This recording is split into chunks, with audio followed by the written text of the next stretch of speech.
Today's daf we're going to be learning is Bava, Batra, Daf Nun Vav. We're going to get started from quick review from Daf Nun Hamad Aleph. We started at the bottom of the daf. We brought two statements of Rabbi Yochanan. What we're dealing with is a metzel, a border, some sort of either a little bit, the ground goes upward, or there's a little crack in the ground, a little ditch in the ground to separate between two fields. Or we have chatzav, we have some sea squill growing, which are tall, kind of boundary-like. And we have this designated boundary in a field that was owned by a convert who died, and now the property is ownerless. Talking about a convert who didn't have heirs after they converted. And we said that if someone acquires one of the properties and there's a border on the other side, they do an act of acquiring, it doesn't affect the other piece because we have a border between them.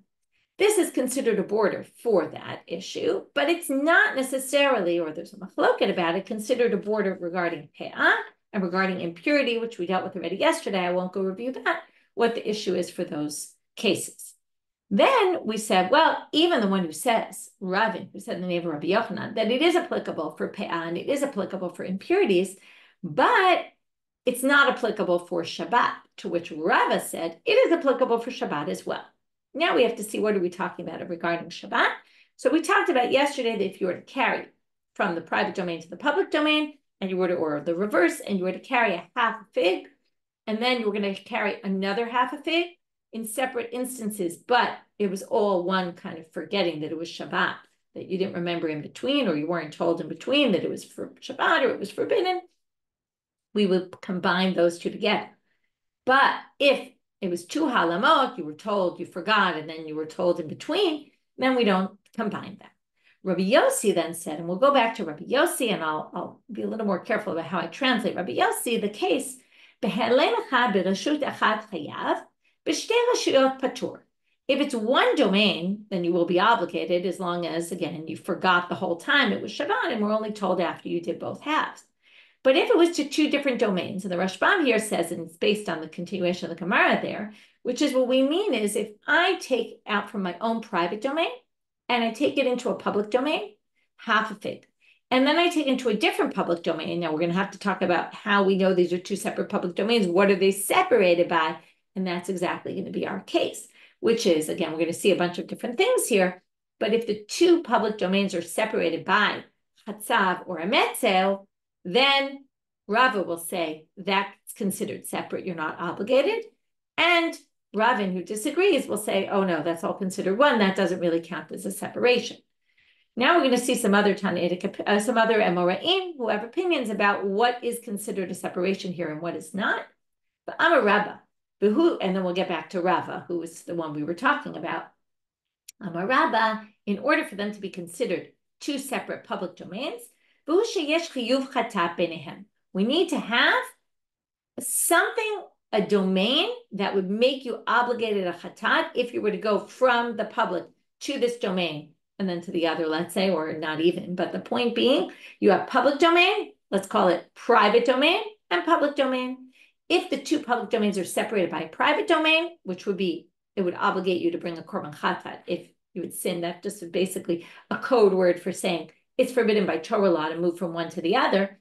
And if that's in between your two public domains, those two public domains are different and are considered as two separate ones. Half a fig in one and half a fig in the other will not combine.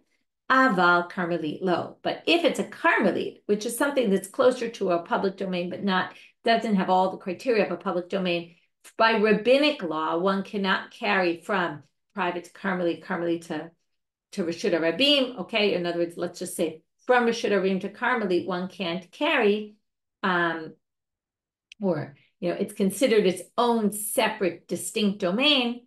And also, we say by rabbinic law, even though it's not like a public domain, we're going to treat it like a public domain that you can't carry 4 cubits in that space.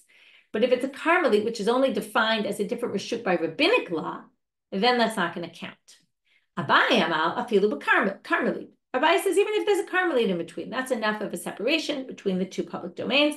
Aval pislalo, but if it's just a beam, okay, and the Rashbam says we're talking about something that's less than 10 tefachim high or less than 4 tefachim wide, which, if you remember from Masechet Shabbat, we're going to call that a makom p'tor, like an exempt space. It doesn't have enough, right? It's not big enough to be its own in Reshut Yachid, its own individual space. But that is not considered a differentiation. Rava Amar Filu Pisla, and that matches well with our Chatzav, because, right, or a Metzeh, even something that's not so big is still going to be considered a border here and separated into two domains. Again, we have the Chatzav growing in between these two public domains. That defines them, as according to Rava, as two separate domains. And that's really what we were looking for here. But as the Rava Latame, we have one last point here, which is Rava is consistent with what he says somewhere else, to Amar Rava, Reshut Shabbat Reshut Gitin Dam. When we talk about domains in Shabbat, it's just like the domains in Get. And what are we talking about? Well, the fact that this Pisla has significance is also found in Get. What's the case in Get? Husband, in order to give a Get by Torah law, just has to put the Get in the woman's domain. What if she doesn't have land?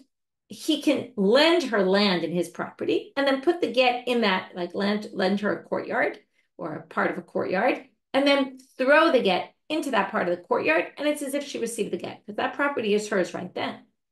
But if when he threw it, it fell on a pisla, on a beam, well, then that's not going to count, because that's considered not hers, because it's considered separate. Even though it's not enough to be considered a private domain, it's enough to be considered this wasn't hers, and therefore he will have to, right, he'll have to really give her the Get or put it actually in the courtyard, not on the pisla. That shows that Rava is consistent, because he said Shabbat is the same thing, where a pisla is significant to demarcate two different public domains. Okay, now we're back to Rabbi Yochanan. At least that's the way most of the commentaries understand this section. Rabbi Yochanan had said if there's a metzer or a chatzav, they're two different domains, in which case, if you acquire one by a chazaka, you don't acquire both. Again, this was all ownerless property.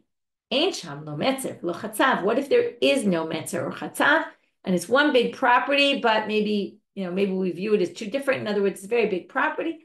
How do you acquire the whole thing? Okay, the commentaries question, why is this different than last time when Rav had said, if there's no boundaries, what do we do? And we said 2 rows. Okay, so there's a bit of a debate about whether this is just according to Rabbi Yochanan and not Rav. That's probably the simplest way of understanding it.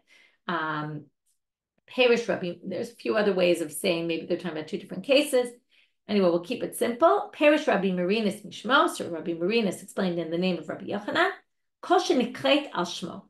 If we call the whole field in that person's name. So hechidami, what would be a case like that?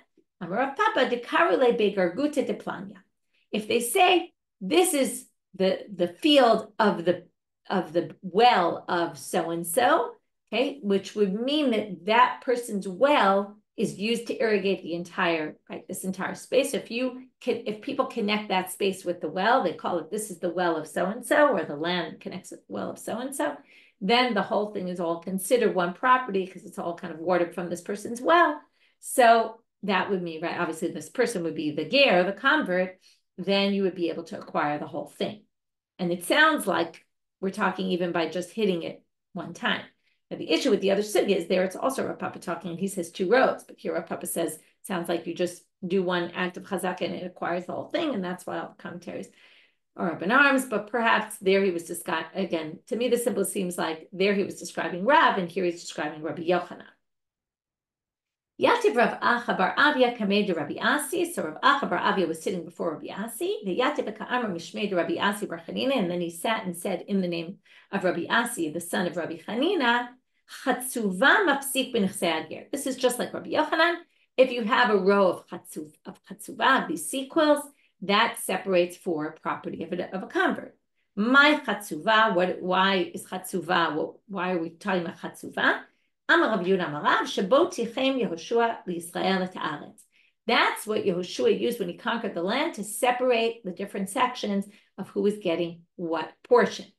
Since we're already on Yehoshua, we're going to discuss something else, and from there get to Moshe, which is going to connect with Yehoshua. Amar Rav Yehuda Amarav, Lo mana Yehoshua ela ayarot ha'amdot al ha'gvulim. Yehoshua only mentioned the cities that are on the borders. In Yehoshua, there's a whole long list of all sorts of cities, but it's not all the cities. So they say, why didn't Yehoshua mention all the cities? Because remember, we went to the beginning of the Masechet, and Daf Yudalad, Yehoshua is the one who wrote his book. So why did he mention only some cities? Well, he mentioned the ones that are on the borders. He mentioned the border cities because then you would know, obviously, all the cities in between and who they belong to. Again, he was discussing the list of cities, it's which tribe dwelled in which cities. And another point about the land of Israel and the conquering of the land in the time of Joshua, Amar Rabbi Yehuda Amar Shmuel, Kol she'ara'ahu HaKadosh Baruch Hu l'Moshe, chayav b'ma'aseh. Everything that God showed to Moshe, which is basically the land that was conquered in the time of Yehoshua, is obligated in Maaser, meaning only the land that Moshe conquered and not land, and we're going to have to say which land not, in a minute we'll see, not other lands. When we talk about mitzvot that are connected to the land, like Shemitah, Maaser, Truma, all those things, only the land that Moshe saw when he went up to Har Nevo and saw the land before he died, only those lands. Okay, and there God tells him, right, this is the land, says, the pasuk says, Et haaretz, right, sorry, I'm trying to find it. So, Vayar'eu Hashem et kol haaretz et Gilad ad Dan. Okay, God showed him all the land from the Gilad to Dan. And the question is, what land is included there and what is not included? So what did Moshe see? So Tanya, and he says there, it's the land I promised Abraham, Yitzchak, and Yaakov. And there's a bit of a problem here, because in Brit Bein HaBetarim, when God promised the land to Abraham, he said something else. And that, which we're going to see right now, Lafuke Mai, what is it coming to exclude? Lafuke Kini, Knizi and Kadmoni. These are three nations that are mentioned in the Brit Bein HaBetarim, that the Jews are that God is promising this to Abraham, his sons will conquer the Kini, Knizi, Kadmoni, and the Knani, Prizi, Yebusi, etc., all the 7 nations. So there's 10 nations listed there. The Kini, Knizi, and Kadmoni are not included. Now we're going to have a big debate. What is the Kini, and Knizi, and Kadmoni? What land are we talking about? We're going to have a 3-way debate among Tanaim.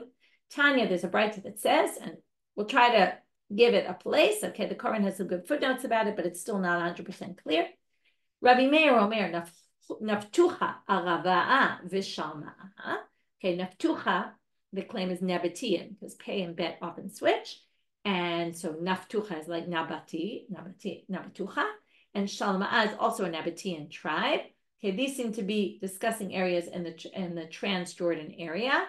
Okay, probably south of where, like down south opposite the Arava. Arava is the Arava, which is, Dead Sea area down there. So from there and east toward Jordan, that area, which that's the area. So now, Rabbi Yehuda Omer Hal Seir Amon Moav, and that seems to be the Transjordan area that Moshe didn't see there. And Rabbi Shimon Omer Ardiskis Asya Vaspamia, which Asya is Asia Minor, which is known today to be Turkey. And Ardiskis and Aspamia seem to be somewhere in, first one in southern Syria, and the latter one, Aspamia, in northern Syria. Okay, so we're talking north. Okay, the other one, south, more east, and then north. Mishnah. Okay, so now we're finished with that section, and we'll go back and review at the end of the daf.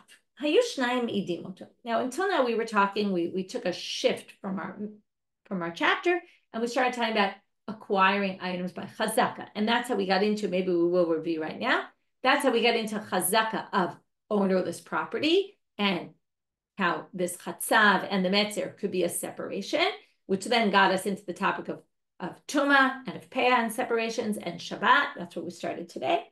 And then we got into what if there is no separation? How do we define an entire field? And we got into the sidetrack about Yehoshua, how he separated, he planted this chatzav in order to demarcate boundaries between the tribes. From there we got to Moshe and what Moshe saw and how that affects our mitzvot hatzliot ba'aretz and what Joshua conquered really, which is where we have that's the borders for the mitzvot that are dependent on the land. Now we're going to go to the next Mishnah, and now we're really back to chazaka, and we're going to put a mix here with, we're going to cross cheskarabatim, okay, our issue of chazaka of 3 years with testimony, okay, with laws of witnesses that really is more for Sanhedrin and Makot. Hayu shnayim mi'idim oto she'achla shalosh shanim. So now we have 2 witnesses that come forward and say, I saw this person eating the produce for 3 years. They're the owner of the land. But then nimtzeu zomimim. What are edim zomimim? Well, that means that two other witnesses came along and said, hey, you witnesses, you couldn't possibly have testified about those 3 years because we were with you, let's say, in Espana and not in Israel where you're testifying about. So there's no way you could be testifying. You must be false witnesses. And those witnesses are, number one, their testimony is knocked out of court. Number two, they're punished. They have to pay or do, if it's not a payment, if it's punishment, then it's punishment, but they get whatever they tried to do to the other person. So they tried to make this person lose their land. So they're going to have to pay back the person the entire value of their property. Now, the person ends up with double because they still have their property because the witnesses were kicked out, and they get paid because of, the witnesses tried to take it away from them. They get paid the value of their land. And the witnesses have to pay that. So Mishalmim lo et hakol. They pay everything. Now, because we're talking about testimony of 3 years, we're going to get to some mix of testimonies. Like, for example, Shnayim b'rishona, Shnayim b'shniya, v'Shnayim b'shlishit. We have two witnesses that say, we saw Ruth eating off the field of Naomi's for a year. And then two other witnesses come and say, we saw her on the 2nd year. And then two witnesses come, we saw her on the 3rd year. And then all together, between these 3 groups of witnesses, you have a full picture that Ruth ate for 3 years. Mishalshim benehem. Now, if they became zomimim, okay, if they, one thing you have to know about edim zomimim, we'll learn a lot more about this later. But if, let's say, it's just 2 witnesses, we came and lied in court, you and me, but no one really knows that you lied, or maybe you told the truth, but I lied. If I become an eid zomim, it doesn't matter what the truth is. The point is, 2 witnesses says, hey, Michelle, you couldn't have testified because we were with you somewhere else. They don't know anything about you. They don't testify about you. Now, your testimony stands, mine doesn't. Now, it doesn't really help because one witness is useless in a court. So the testimony is dead. But I don't get punished kasher zaman because by myself, I couldn't have convicted the person. So there's no punishment. In this case, what do? We basically say, if all 3 became zomimim, so again, if one group became zomimim, you'd have 2 years of testimony, which is not enough to say Ruth is the owner. But, right, those 2 testimonies are still there. If a new person came and said, oh, we can testify about the 1st year, then maybe you can combine them all. But until that point, it's kind of useless testimony, although there is actually value to the testimony, which we'll mention later, because theoretically, in the end, you're left with Ruth ate for 2 years, and she actually isn't the owner, so she has to reimburse Naomi for that. But anyway, the point that we're making right now is that only if all 3 became zomimim would anyone need to pay, okay, for lying. Now, once they would need to pay, mishalshim benehem, well, each one only testified to a 1/3. So they're going to each pay a 1/3. Each group of witnesses pays a 1/3 of the value, okay, of the field. Shlosha achim ve'echam tzarefim. There's a bit of the same case, but a bit different, a bit of a twist on it. You could actually end up with a case where 3 brothers each come to testify. Each one testifies about a different year, 1, 2, and 3. Normally, brothers can't testify together, but in this case, 3 brothers testified each about year 1, 2, and 3 with someone else. So let's say Joe testifies with brother A, and then with brother B, and then with brother C. So Joe's testifying about all 3 years. With brother A, brother B, and brother C, each one of those testified about only 1 year. So it's Joe and brother A about year 1, Joe and brother B about year 2, and Joe and brother C about year number 3. So that would be Hare Elu Shalosh Eduyot. They're considered, and previous case as well, 3 separate testimonies, but Heim Edut Echad Lazama. But they are considered, by the way, what does it mean they're 3 separate testimonies? Let's say they knock out the first witness, right? The brother A. So brother B and brother C still stay there with Joe, because Joe wasn't knocked out, so the first year drops off because we only have 1 witness, but the 2nd year still stay. But in order to pay the damages, okay, so that line, Elu Shalosh Eduyot refers to both the 2 cases we just discussed, either with the brothers or without the brothers, but different testimonies for each year.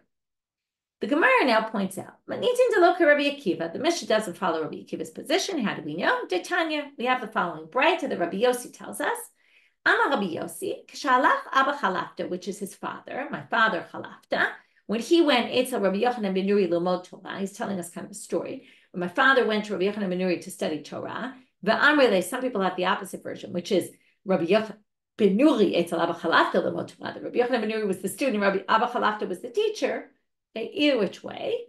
Amar lo, so the teacher said to the student, Hare she'achla, shana rishona b'fnei shnayim, shniya b'fnei shnayim, shlishi b'fnei shnayim mahu. What if we have exactly our case in the Mishnah? 2 testified for one, right, about 1 year. A different 2 testified about year 2. A different 2 testified about year 3. What's the halacha? Amar lo, hare zo chazaka. Again, they can create a chazaka. Amar lo. So then he responds. So, okay, right. Sorry, I said it wrong. The student asked the question. The teacher said, this is a chazaka. The student said, Apani omer chen, I agree with you. But Rabbi Akiva cholek b'davar. But the truth is, Rabbi Akiva disagrees. Shaya Rabbi Akiva omer davar v'lo chatzi davar. And here's why we see that the Mishnah doesn't go with Rabbi Akiva, because Rabbi Akiva says 1 year, 2nd year, 3rd year, those are all chatzi davar. They're half, actually a third, but it doesn't matter. It says in the Torah, al pishnayim edim yakum davar. By 2 witnesses, we will establish something, or a thing, davar. A matter, it's a better word, but not a half a matter. Now, a year is only part of the matter. It's a third, and year 2 is a third, and year 3 is a third. You can't have 2 witnesses testify about part of a testimony. So if you don't have one person about all 3 years, you can't create a chazaka, according to Rabbi Akiva. Obviously, our Mishnah disagrees, and that's what the Gemara pointed out. Now they have a question. For Rabbanan, what do the rabbis do with this davar v'lo chatzi davar? They must understand something from there. The assumption is it's a drush everyone agrees with. So what would they say? If you want to say, and now we're going to talk about signs of maturity by a girl. Okay, this is a little bit strange to think we have witnesses who testify about the pubic hairs of a girl and whether she has or doesn't have. Okay, I'm not going to get into the technicalities of how they did this. But if you say, if one said I saw one on her back and one said I saw one on her abdomen, which some people say is just a euphemism because that's not where you have pubic hairs. Anyway, whether yes or not, we're going to leave that aside. That is not a chatzi davar. That's one witness about one hair, one witness about another hair. Now, you need 2 hairs to show maturity, to prove that she's mature, which has all sorts of ramifications for all sorts of halachot. The point being that one witness about one hair and one witness about one hair, that's not only half a davar, because it's only 1 hair out of 2, but it's 1 witness out of 2. Each witness testified about something else. Those 2 can't combine no matter what. Nobody would think that's davar v'lo chatzi davar. That's chatzi edut. There's only half of edut. So, elolami ute, it must be to exclude shnayim omrim. In other words, again, what do the rabbis do with davar v'lo chatzi davar? Because they think about year 1, year 2, year 3 will work, 3 separate testimonies. So, we have 2 witnesses that saw 1 hair here, and 2 witnesses saw 1 hair somewhere else. That's going to be chatzi davar because you have complete testimony, 2 witnesses about each hair, but they're each testifying about a different one, and we don't have a combination. That's called chatzi davar. Now the commentaries ask, and there's many interpretations given to this, why is this really different from 1 year, 2 year, 3 years? What are the differences? So the Rashbam says the difference is that in the case of the hairs, they could have seen it all at the same time. If there was 1 hair, then there was another hair. If they were both there, then the witnesses should have seen them. And the fact that they didn't already raises question. With the years aren't all at the same time. So if somebody saw the 1st year, but they were out of town the 2nd year, so they couldn't have seen the 2nd year. So it doesn't weaken their testimony about what they did testify about. Whereas in the hair case, it does. That's one possibility. Others say that there's no value to 1 hair by itself. It doesn't do anything halachically. But 1 year would, because again, as I said before, I said, come back to this. If they testify about 1 year, that would mean that Ruth ate produce of Naomi's for 1 year, and then she'd have to return it to Naomi if it's proven that she wasn't. Right? She doesn't have enough testimony that she was actually an owner. This testimony could turn on her and actually say, oh, you're not an owner, and you ate produce, so you're going to have to return it to Naomi. So that actually it's complete in a certain way. It's not complete for what we were looking for, but it is complete because it has ramifications. There's a bunch of other answers given. You can read up and about it if you want. There's some footnotes, and perhaps if you have Gemara with footnotes, it should mention some, like the Koren or the Schottenstein. Okay, we'll leave it at this. Amar Rav Yehuda, what if you have two witnesses that testify about 3 years, but one says you ate barley for 3 years, and one says you ate wheat for 3 years? Harezo chazaka. According to Rav Yehuda, this works. We're going to talk about this in a minute, why this works, and maybe there's a problem with it. According to what you're saying, you could come to a ridiculous conclusion in a similar case.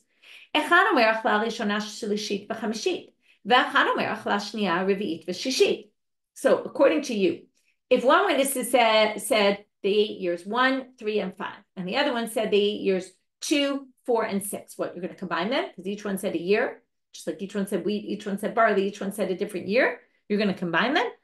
You're going to say there's a chazaka there? That would be ridiculous, because we don't have two witnesses that say 3 years in a row. So Amarle Rav Yehuda, Hachi Hashta, what are you comparing apples and oranges? It's not at all the same thing. Hatam b'shata de kamasi bar lo kamasi bar. We don't have any two witnesses about any 1 year. That's really the issue here. So we have a witness about year 1. We have a witness about year 2, year 3. We don't have any two witnesses about any one thing. So obviously that's not going to work. But when